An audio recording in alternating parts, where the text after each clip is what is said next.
Hello everyone, कैसे हैं आप सब लोग। मैं सुनीता, मेरे यूट्यूब चैनल पर आपका स्वागत है।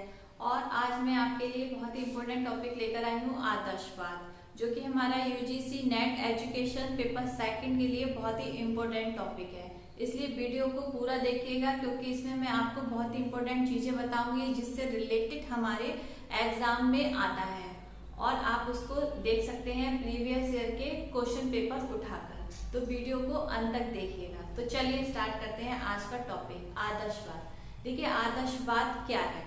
आदर्शवाद जो है व्यक्ति के मन की ही वास्तविक रूप को, व्यक्ति जो है अपने मन के अनुसार जो है संसार को मानता है ना। तो आदर्शवाद कहीं ना कहीं कहा जाता है एक तरीके से मन से संबंधित है। आदर्शवाद किसको मानता है? मन के वास्तविक सत्य को मानता है ना, आध्यात्मिक जगत को, यानी कि मन के वास्तविक सत्य को माना जाता है। आदर्शवाद के हिसाब से जो है संसार क्या है? संसार एक प्रकृति को ना मानकर, एक जड़ को ना मानकर, मन के सत्य को और मन के आध्यात्मिक जगत को माना जाता है। तो आदर्शवाद के बारे में चलिए जानते हैं और बातें।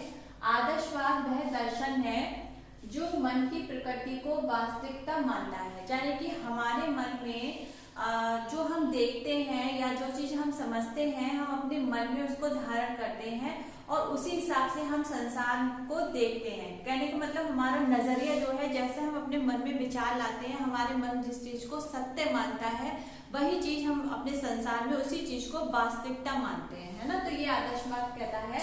इसमें पैट्रिक ने आदर्शवाद की तुलना भौतिकवाद से करके इसके अर्थ को स्पष्ट किया है।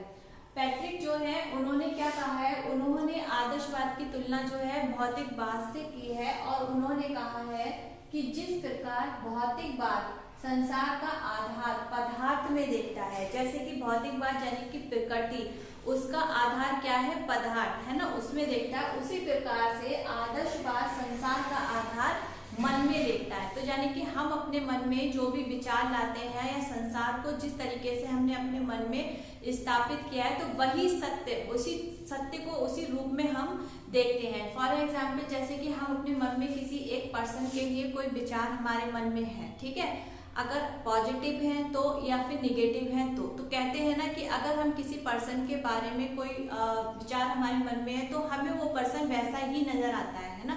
उसी तरीके से आदर्शवादी कहता है कि हमारे मन में जो सत्य है संसार को लेकर, प्रकृति को लेकर, वही सत्य वास्तविक है। ठीक, फिर है हमारा आध्यात्मिक मूल्य जो है इसके आपके आदर्शवाद के सिद्धांत। आदर्शवाद के सिद्धांत क्या है? विचार ही संसार का आधार है। यहाँ पर आदर्शवाद ये मानता है कि मन में जो भी विचार आते हैं वही संसार का जाने की आधार है। ठीक है। दूसरा है हमारा वस्तुओं की अपेक्षा विचार को अधिक महत्व। भौतिकवाद में जो है कहा जाता है कि किसी भी वस्तु की अपेक्षा, आदर्शवाद जो है कोई भी वस्तु की अपेक्षा विचारों को अधिक महत्व देता है, क्योंकि अगर मन में जब विचार आता है तभी उसी वस्तु की हम कल्पना करते हैं और उसके बारे में हम सोचते हैं। कैसे? जैसे कि फॉर एग्जाम्पल अगर मैं कहूँ कि ये क्या है, तो अगर मैं इसको जानती हूँ ये मार्कर है ना, हम लोग जानते हैं कि ये मार्कर है।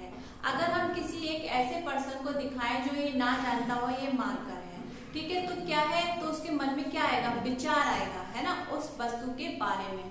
तो यहाँ पे क्या हुआ कि किसी भी विचार जब हमारे मन में आता है तब हम उस वस्तु को जानते हैं। तो यहाँ पर जो है आदर्शवाद जो है वस्तु की अपेक्षा विचार को अधिक महत्व देता है। ठीक है। नेक्स्ट है हमारा आध्यात्मिक मूल्य जो है थर्ड हमारा भौतिक जगत की अपेक्षा आध्यात्मिक जगत को अधिक महत्व देना।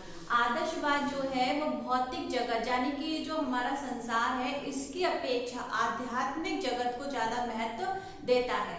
ठीक है। नेक्स्ट है हमारा वस्तु की अपेक्षा विचार। आदर्शवाद का आधार मनुष्य है। आदर्शवाद क्या बताता है कि मनुष्य, देखिए, मनुष्य को ही एक आधार मानता है आदर्शवाद। क्यों? आदर्शवाद का कहना है कि मनुष्य ही ऐसा व्यक्ति है जो किसी उसमें बुद्धि होती है और वह उस बुद्धि को अनुभव के द्वारा जो है विकसित करता है और उसका उपयोग भी करता है। ठीक है। नेक्स्ट है हमारा आध्यात्मिक मूल्य। सत्य, शिव तथा सुंदर। इसमें बताया गया है कि हमारे जो आध्यात्मिक मूल है व्यक्ति को इनके हिसाब से चलना चाहिए, सत्य, शिव तथा सुंदर। नेक्स्ट है सर्वोत्कृष्ट ज्ञान आत्मा का ज्ञान है। सबसे ज्यादा जो ज्ञान बताया गया है आदर्शवाद में वो है आत्मा का ज्ञान, जानिए कि अपनी अंदर आत्मा का ज्ञान, अपना ज्ञान जो कि हमें परमात्मा से मिलाता है, आदर्शवाद में ये कहा गया है। नेक्स्ट हमारा विभिन्नता में एकता, तो ये हमारा लास्ट था आदर्शवाद का सिद्धांत। तो आदर्शवाद के टोटल कितने सिद्धांत बताए गए हैं? 7 सिद्धांत बताए गए हैं जो कि बहुत ही इंपॉर्टेंट है और इनमें से जो है क्वेश्चंस आते हैं। अब हम लोग बात करते हैं आदर्शवाद और शिक्षा के उद्देश्य। आदर्शवाद और शिक्षा के उद्देश्य क्या है? सबसे पहला है आपका व्यक्तित्व का उत्कर्ष तथा आत्मानुभूति।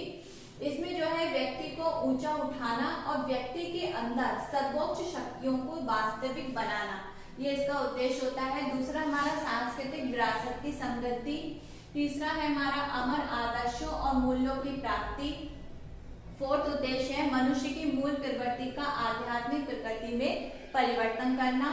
फिफ्थ है चेतना की पूर्ण दशा की प्राप्ति करना। और 6 है हमारा पवित्र जीवन की प्राप्ति करना। 7 है हमारा शाश्वत एकता से एकाकार कराना। ये था हमारा आज का टॉपिक आदर्शवाद। इससे रिलेटेड जो भी क्वेश्चन हमारे एग्जाम में आते हैं, जो भी हमारे इंपॉर्टेंट क्वेश्चन हैं, उनको अगर आप लोग चाहते हैं कि मैं उसकी पीडीएफ बनाकर वीडियो बनाऊं तो आप प्लीज चैनल को सब्सक्राइब करिए, शेयर करिए और कमेंट बॉक्स में मुझे बताइए कि आपको क्वेश्चंस की पीडीएफ चाहिए या नहीं चाहिए, क्योंकि मेरे पास बहुत अच्छे अच्छे क्वेश्चंस हैं। अब मैं डाल इसलिए नहीं रही हूँ, एक आध दिन का गैप भी हो जाता है मेरे वीडियो में, क्योंकि भाई आप लोग वीडियो को शेयर नहीं कर रहे हैं और मुझे कमेंट बॉक्स में बता भी नहीं रहे हो, तो फिर मुझे लगता है कि शायद मेरे चैनल पे शायद स्टूडेंट लोग नहीं है। अगर नहीं भी है तो आप लोग शेयर कर सकते हो ऐसी जगह पे जहाँ पे स्टूडेंट इसकी तैयारी कर रहे हैं। तो अगर आप लोग मुझे सपोर्ट करेंगे तो मैं और भी अच्छा करने की कोशिश करूंगी, क्योंकि जब आप लोग जो है लाइक करते हैं, कमेंट बॉक्स में मुझे बताते हैं, वीडियो को शेयर करते हैं, सब्सक्राइब करते हैं, तो मुझे अच्छा लगता है, मैं थोड़ा सा मोटिवेट होती हूँ। मुझे लगता है कि शायद चलो कोई नहीं, मैं नहीं कह रही कि भी हजारों में ही व्यूअर्स आ रहे हैं, अगर 5-6 लोग भी वीडियो को देखते हैं तो भी मुझे संतुष्टि होती है कि भाई किसी ने तो देखा। तो भाई ये आप लोगों को करना है। अगर आपको लग रहा है कि हाँ ये चीज इंपॉर्टेंट है और आपको चाहिए कि मैं क्वेश्चंस भी लेकर आऊं, तो आपको बस लाइक करना है, शेयर करना है, मेरे चैनल को सब्सक्राइब करना है और मुझे कमेंट बॉक्स में बताना है कि कैसा लगा। तब तक के लिए बाय।